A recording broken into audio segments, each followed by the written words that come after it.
Queridos irmãos, a paz do Senhor Jesus. Nós vamos dar continuidade nesta manhã aos assuntos que estamos estudando no livro do Apocalipse, na nossa escola bíblica dominical.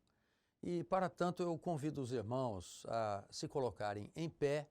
Nós vamos fazer a leitura bíblica que está no livro do Apocalipse, no capítulo 1, nos versículos de 1 a 3. Apocalipse, capítulo 1, dos versículos de 1 a 3. Eu convido a igreja para fazermos essa leitura em conjunto. Vamos ler todos juntos.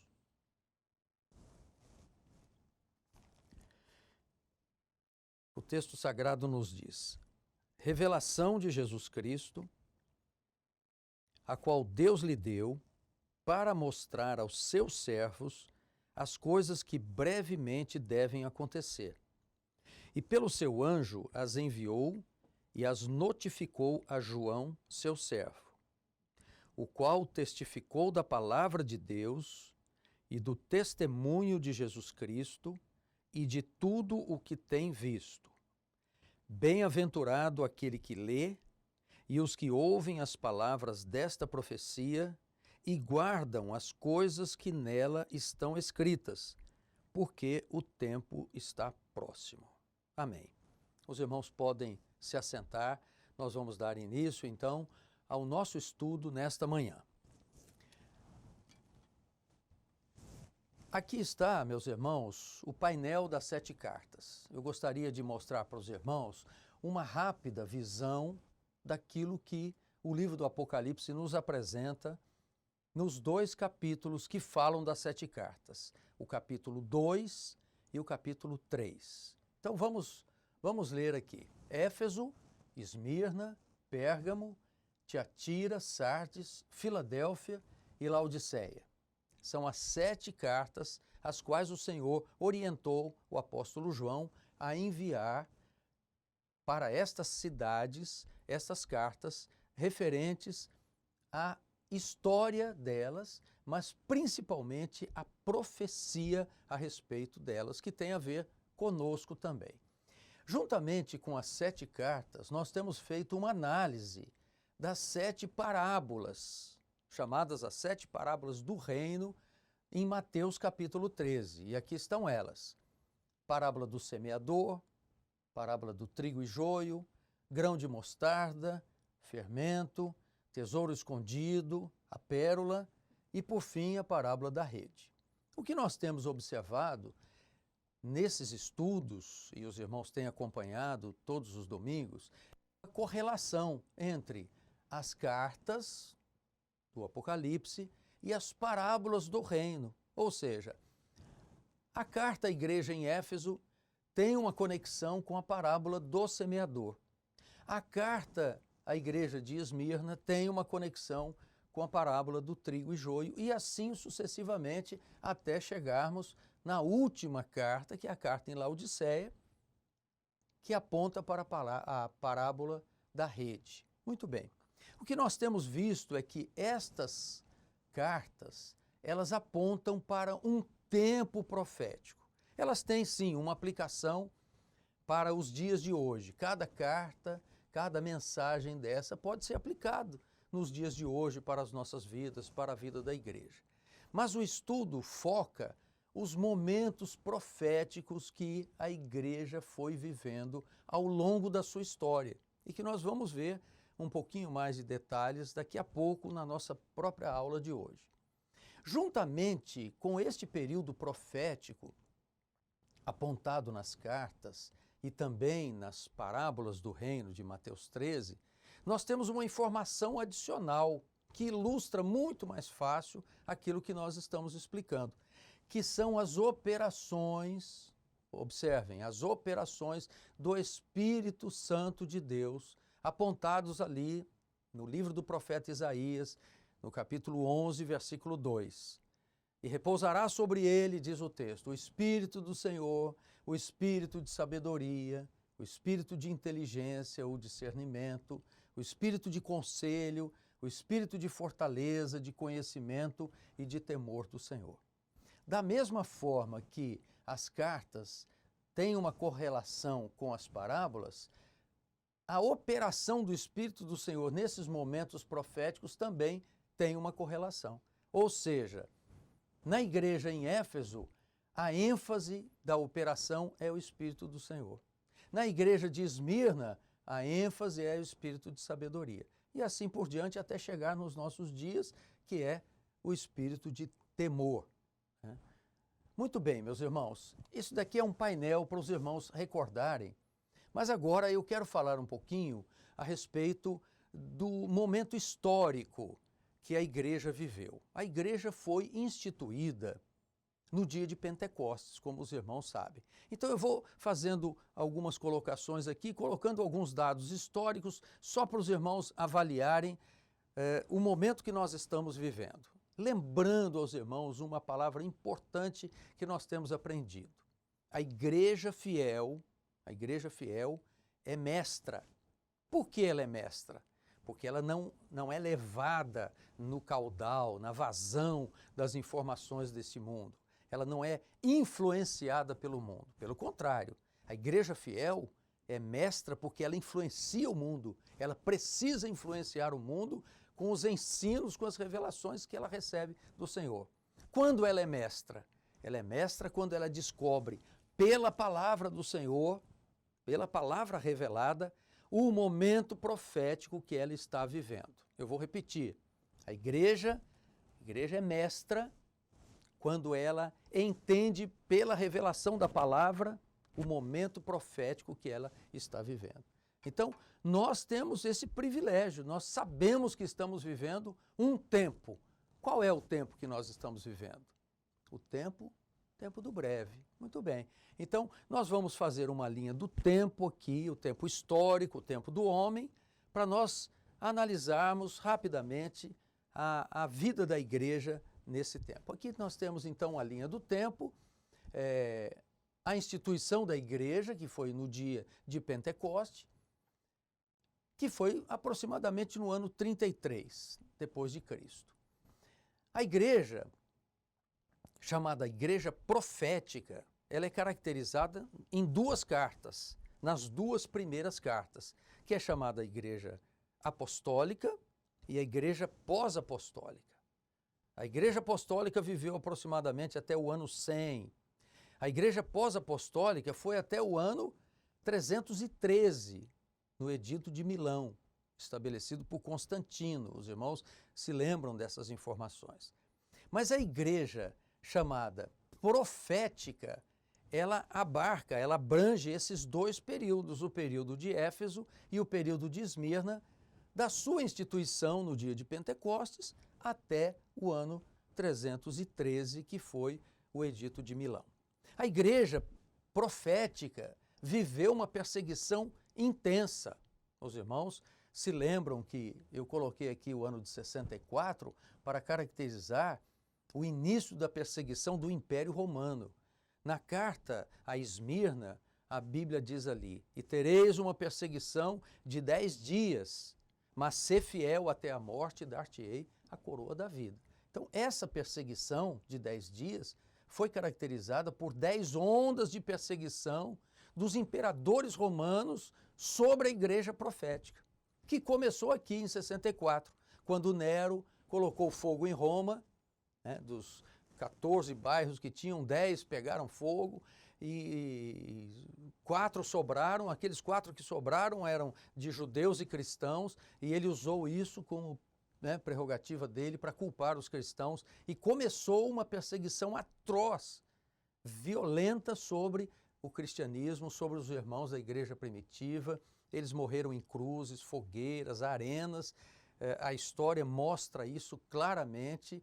E o sangue desses justos, meus irmãos, clamam diante de Deus dia e noite. Deus julgará esta causa pelo sangue desses justos. Mas aqui foi a igreja chamada profética no período de Éfeso e Esmirna, como vimos. No ano 313, Constantino, que foi um imperador romano, estabelece o Edito de Milão, e agora a igreja entra no período chamado de Pérgamo. Pérgamo, a palavra gamos, no grego, ou gamos, significa casamento. Per é um prefixo, né? E nós dizemos casamento pervertido. Por quê? Porque houve a união do Estado, da igreja com o Estado. Então, todo o paganismo do mundo entrou no seio da igreja e os servos de Deus não precisavam ter uma experiência de salvação para, a igreja estabelecida pelo Império Romano não precisava ter uma experiência de salvação. Bastava ser crente nominal, pertencer a um cristianismo só de rótulo. E aí a igreja sai do período profético e entra num período chamado um período histórico. A igreja se envolve com a política, a igreja se envolve com o comando das coisas e ela começa a participar dos governos, tendo uma ação direta junto com os imperadores, com os reis, com os governantes da época, até chegar nessa data aqui, no ano 600 depois de Cristo. Aproximadamente 602, alguns historiadores falam em 590. O que aconteceu nesse período?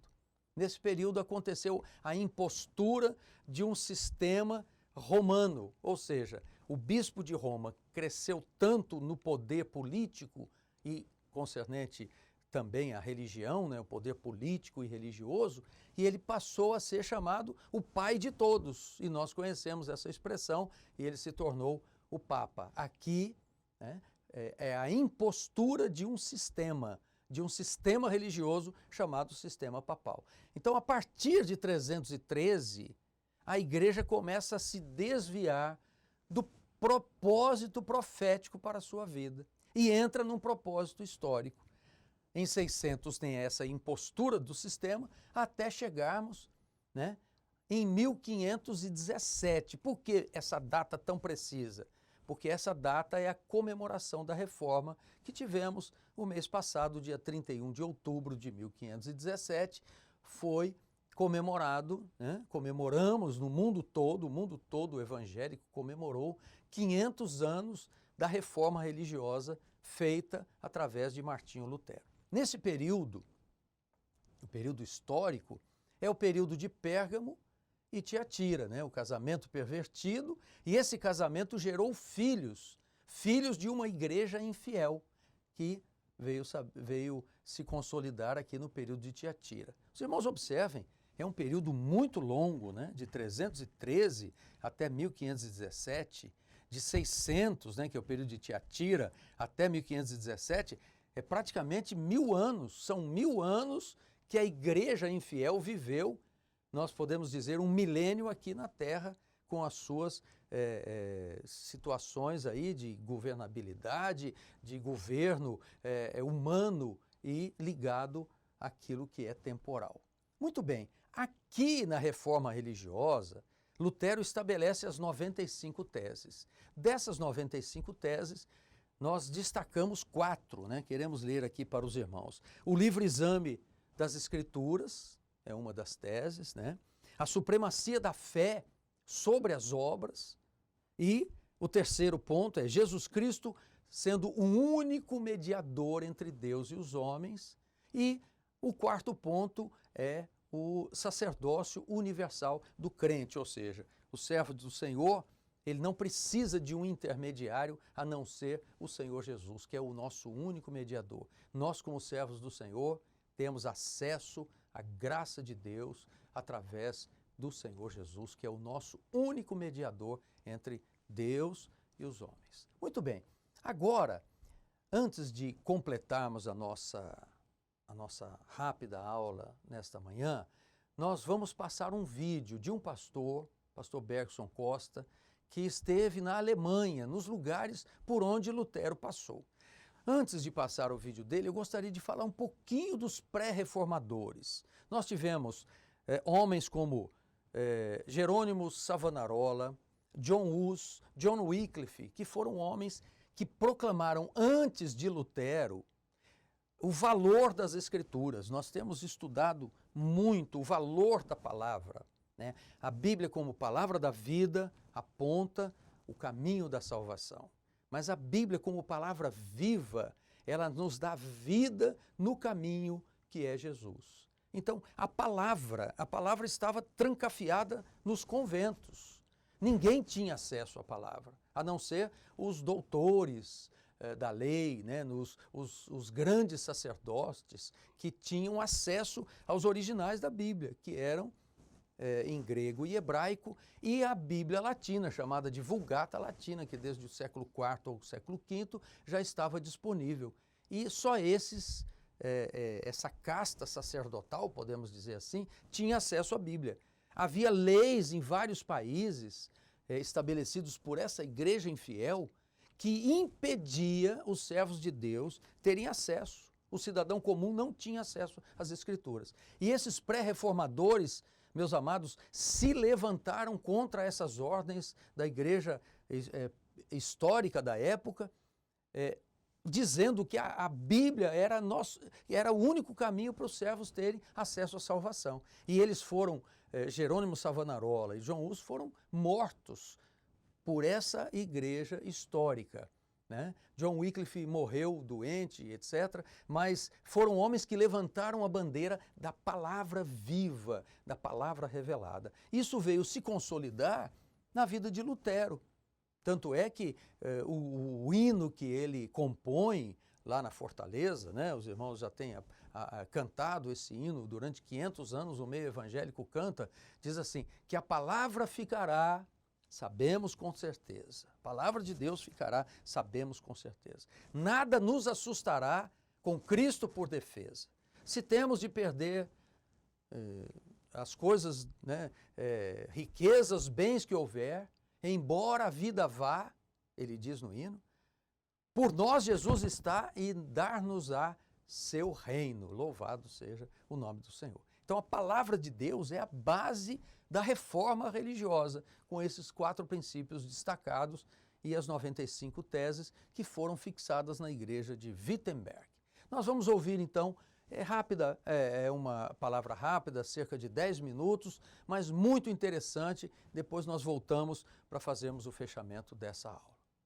Nós queremos cumprimentar os irmãos com a paz do Senhor Jesus. Nós estamos aqui, irmãos, para transmitir algumas informações relacionadas aos estudos que estamos fazendo a respeito do livro de Apocalipse na nossa Escola Bíblica Dominical e que esses estudos relacionam também ao momento que estamos vivenciando neste ano e neste mês de outubro, que é o mês da Reforma Religiosa do século XVI.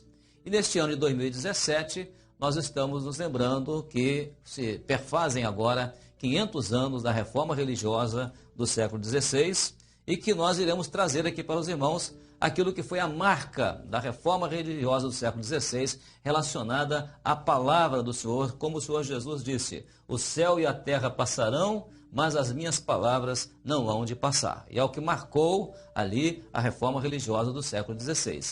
E para melhor informar aos irmãos sobre o assunto, nós estamos trazendo aqui o nosso pastor, o pastor Bergson Costa, que esteve recentemente lá na Alemanha, e ele passou, nós convidamos o pastor para estar aqui à frente conosco, e o pastor Bergson passou ali na Alemanha pelos chamados os caminhos da reforma, aí trazendo para nós informações recentes, informações históricas e informações também fotográficas que os irmãos irão ver na apresentação do pastor Bergson. O pastor Bergson Costa, então, está com a palavra. A paz do Senhor, irmãos. Eu falarei de uma experiência pessoal e a respeito de Lutero, os lugares em que ele viveu e experiências que nos inspirarão a amar mais a palavra. Lutero era um homem que tinha uma preocupação pessoal com a sua salvação. O que eu preciso fazer para ser salvo? Quando eu vou ser suficientemente bom para alcançar o reino dos céus? E ele era uma pessoa muito estudiosa. Na época ele estudava em uma universidade alemã, na cidade de Erfurt, na Alemanha. E lá, aos 18 anos, na biblioteca, ele descobriu uma Bíblia. E é na Bíblia, tal como na parábola do homem que descobriu um tesouro e escondeu, ele começou a ter respostas para suas indagações. Lê no livro de Romanos, o justo viverá pela fé, mas algo que mudou a sua vida foi uma experiência que ele teve durante uma tempestade. Ele saiu de Erfurt para a sua casa, foi no caminho, aconteceu uma tempestade, um raio caiu perto dele, ele sentiu a morte de perto e resolveu fazer um voto ao Senhor de servir a Deus. E na época ele procurou um mosteiro dos eremitas agostinianos. Nesse mosteiro, mais tarde, ele vai visitar Roma, a mandado do mosteiro, e ali ele percebe uma diferença entre o que estava sendo vivido e a palavra que está na Bíblia. O tempo passa, o mosteiro o manda para esta universidade. E aqui, aos 25 anos, em 1508, Lutero vem para a Universidade de Wittenberg. Nós vemos aqui nas fotos, essa universidade, ela era desta maneira na época de Lutero. Na época de Lutero, eram apenas 2 andares. E mais tarde, essa universidade foi ampliada, Lutero foi professor dessa universidade, ele concluiu seus estudos, e ele é um professor muito respeitado na Universidade de Wittenberg.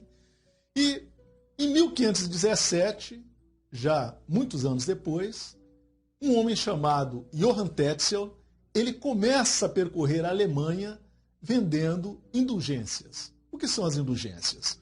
São diplomas que a pessoa comprava, o diploma já estava pronto, escrevia o seu nome, e a partir daí ele estava livre do purgatório e teria direito a acesso ao céu diretamente. Lutero comparou essa prática com a palavra e ele não aceitou isso. E ele, no dia 31 de outubro de 1517, Lutero vai à Catedral de Wittenberg. Aqui está a catedral, ela era uma igreja que se situava junto a um castelo, nós podemos ver nesta foto, e nesta porta da igreja de Wittenberg, em 31 de outubro de 1517, Lutero afixa ali as 95 teses.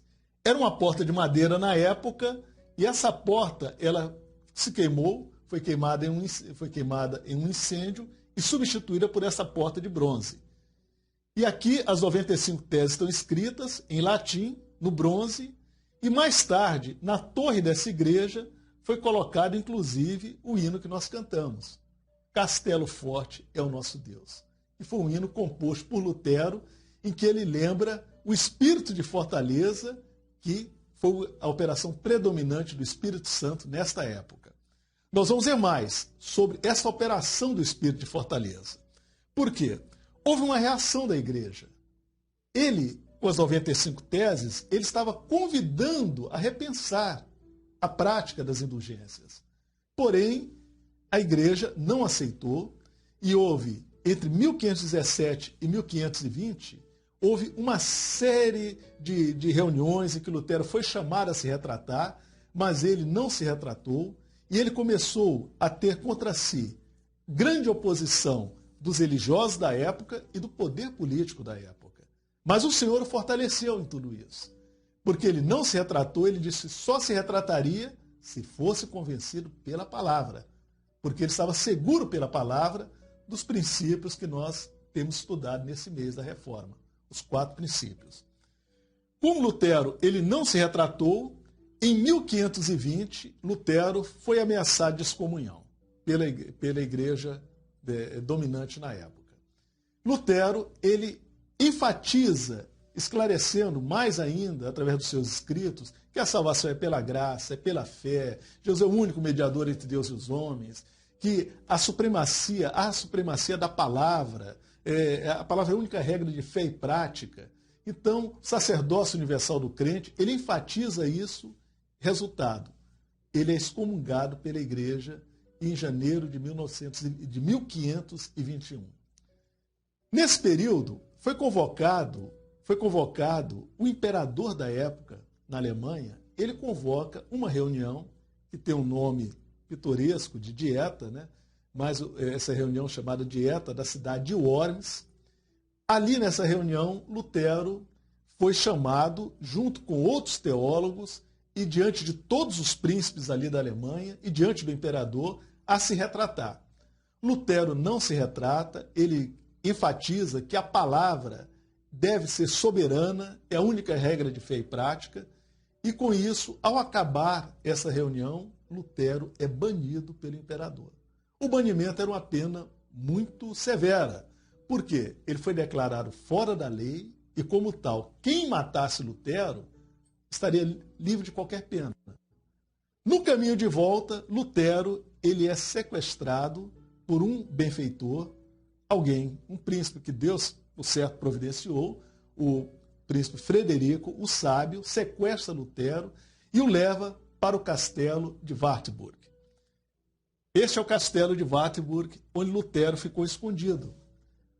Esse castelo fica localizado no alto de uma montanha, é um lugar dificílimo de chegar naquela época, porque, além de ser no alto de uma montanha, é uma fortaleza praticamente inexpugnável, praticamente inconquistável. Vemos aqui mais algumas fotos desse castelo. Para chegar a ele, havia um fosso, hoje há uma pequena ponte aqui.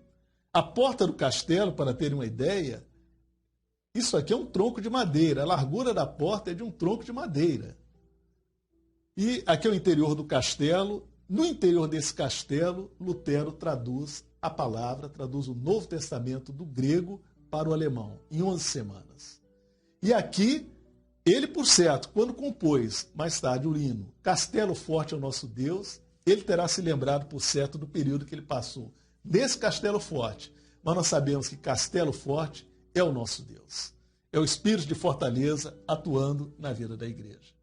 Em 1521, então, nós temos a primeira versão do Novo Testamento traduzida para o alemão. O tempo passa, 14 anos depois, 13 anos depois, em 1534, Lutero completa a tradução do Antigo Testamento para o grego, do Antigo Testamento para o alemão. E nós temos a primeira Bíblia, podemos ver a data aqui, 1534, nós temos a primeira versão de uma Bíblia totalmente em alemão, que era a língua que todos poderiam ler. E quando nós vemos a facilidade que nós temos hoje de ter a Bíblia em nossas mãos, uma linguagem, né, alguns até nos celulares, e nós vemos quanta luta a igreja teve até chegarmos a uma versão que todos pudessem ler. Lutero era um estudioso da palavra. O que nos chama a atenção em todas as suas Bíblias é o número de anotações. Ele anotava, parece as nossas Bíblias hoje, né? Cheias de anotações, porque era um estudioso da palavra. E eu queria terminar lembrando um fato já no sepultamento de Lutero. Ele faleceu em 1546. No seu culto de sepultamento, o pastor que pregou, ele leu um trecho da Bíblia conhecido de nós. Quando diz assim, que aquilo que foi feito, a tradução da palavra, que ganhou o mundo e chegou até nós hoje, lembra, conforme o dito daquele pregador, e vi outro anjo voar pelo meio do céu e tinha o evangelho eterno, para o proclamar aos que habitam sobre a terra e a toda nação e tribo e língua e povo. Ele fez menção do evangelho eterno, que é justamente o lema nosso 2017. Porque a palavra ficará, o céu e a terra passarão, mas as minhas palavras não hão de passar. O evangelho é eterno. A paz do Senhor, irmãos. Vejam, meus irmãos, que coisa maravilhosa nós podemos observar neste testemunho. Foi um testemunho pessoal, mas que fala muito do momento que nós estamos vivendo. O nosso lema desse ano é temer a Deus e dar-lhe glória. E o evangelho eterno, né, referido no versículo anterior, um anjo com o evangelho eterno voando no meio dos céus. Essa expressão é riquíssima no original grego, porque mostra o anjo com o evangelho eterno, ele podendo ser visto por todos os povos, tribos, línguas, nações, em todas as épocas. Então, o evangelho eterno, ele está no tempo eterno, no tempo de Deus. Então, ninguém ficará sem ter acesso a esse evangelho glorioso, esse evangelho eterno. Então, para concluir a nossa rápida aula desta manhã, nós vamos continuar aqui. Aqui está a reforma religiosa de Martinho Lutero, comemorada agora no dia 31 de outubro de 2017, 500 anos da reforma, né? E agora a igreja volta a ser profética. Por quê? porque ela está com a palavra de Deus aberta nas mãos. É a parábola do tesouro escondido, né, que temos aprendido na escola bíblica. Um homem, né, achou esse tesouro, que é a palavra de Deus, abriu esse tesouro e ali ele encontrou a pérola de grande preço, que é a próxima parábola, que fala da igreja de Filadélfia. Então, Sardes, Filadélfia e Laodiceia, a igreja volta a ser profética, apontando para o momento profético que nós estamos vivendo. Qual é esse momento profético? O tempo do breve. O que vai acontecer no final da história da igreja? Começou no dia de Pentecostes e vai terminar quando? Quando que a igreja deixará de existir aqui na terra? No dia, né, que os mortos em Cristo ressuscitarão primeiro. Quando isso acontecerá? Ao ressoar da última trombeta. Deus dará uma ordem celestial, os anjos tocarão essa última trombeta, os mortos em Cristo ressuscitarão primeiro, nós, os vivos, seremos transformados, seremos arrebatados e encontraremos o Senhor Jesus nos ares.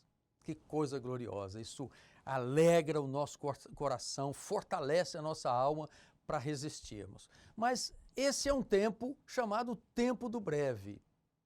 E esse tempo do breve é caracterizado por muitas coisas, por muitos sinais. E eu quero concluir a aula citando Romanos. Romanos capítulo 8. São 3 itens só para despertar os irmãos como a palavra de Deus ela se fecha neste momento profético que nós estamos vivendo. Então, 3 coisas. A natureza geme, a igreja geme nessa última hora, nesse tempo do breve, e o Espírito Santo também tem o seu gemido. Então, nós vamos ler aqui, eu convido os irmãos a lerem comigo, o versículo 22, que é a natureza geme. Então, leiam juntos, todos. Porque sabemos que toda a criação geme e está juntamente com dores de parto até agora. Nós temos visto, meus irmãos, a natureza gemendo, terremotos, maremotos, tempestades. Aqui mesmo nos Estados Unidos, recentemente, nós tivemos ali na Flórida aquela tempestade tremenda, né? Aquele furacão que foi desviado das nossas igrejas pela intercessão do nosso povo, louvado seja o Senhor por isso. Mas aí está a fúria da natureza. A natureza está gemendo, né? Toda a criação geme, está com dores de parto, ou seja, é um sinal de que algo novo vai acontecer, algo novo vai nascer. O que é isso? É a expectativa. As dores de parto falam de uma expectativa. Qual é essa expectativa que nós profeticamente sabemos? É a volta gloriosa do Senhor Jesus. A igreja também geme, é o segundo gemido. Então leiam comigo aqui. E não somente ela, mas nós mesmos, que temos as primícias do Espírito, também gememos em nós mesmos, esperando a adoção, a saber, a redenção do nosso corpo. Então a igreja, ela não vive como a teologia da prosperidade tem pregado aí, só coisas maravilhosas, só bênçãos. Não, a igreja passa por lutas, e importa por muitas lutas entrarmos no reino de Deus. Então a igreja, a natureza vive essa expectativa e a igreja também vive uma esperança gloriosa da redenção do nosso corpo, ou seja, do dia que Jesus voltar para arrebatar a sua igreja, o nosso corpo será redimido. Nós seremos transformados e estaremos para sempre com o Senhor.